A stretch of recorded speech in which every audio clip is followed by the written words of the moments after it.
I'm Steve Wiggins, and this is the Groundworks Ministries podcast.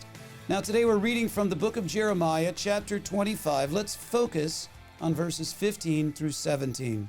This is what the Lord, the God of Israel, said to me.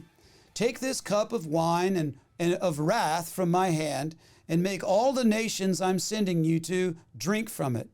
And they will drink, stagger, and go out of their minds because of the sword I am sending among them. So I took the cup from the Lord's hand and made all the nations drink from it, every one the Lord sent me to. You know, God is the Lord of all creation. I think sometimes people forget that. He is the judge of every nation. And as Jeremiah was prophesying the imminent destruction of Jerusalem at the hand of the Babylonians, he also prophesied global judgment upon the nations whose idolatry had enticed Israel to forsake the Lord. And we see the same cup of wrath imagery even in the New Testament. Matthew 26, verses 36 through 39. Then Jesus came with them to a place called Gethsemane, and he told his disciples, sit here a while I go over there and pray.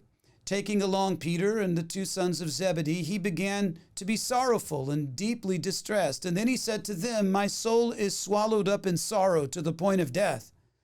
Remain here and stay awake with me.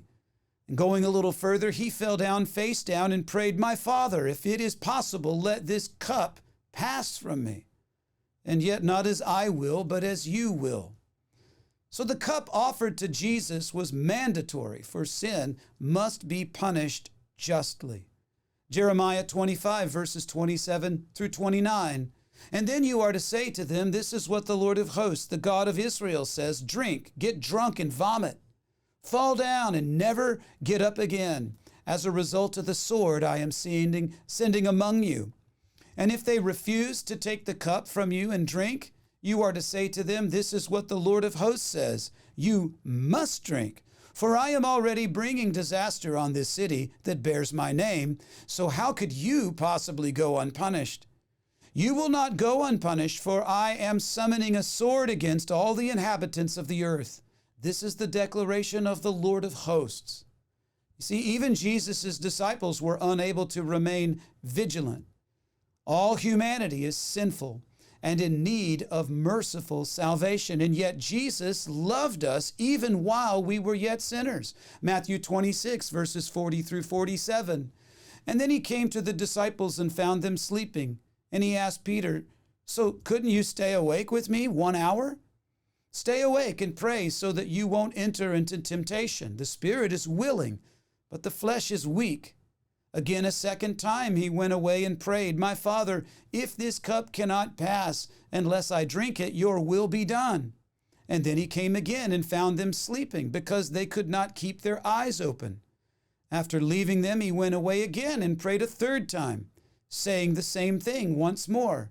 And then he came to the disciples and said to them, are you still sleeping and resting? Look, the time is near. The Son of Man is being betrayed into the hands of sinners.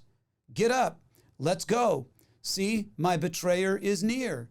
While he was still speaking, Judas, one of the 12, suddenly arrived, and a large mob with swords and clubs was with him from the chief priests and the elders of the people.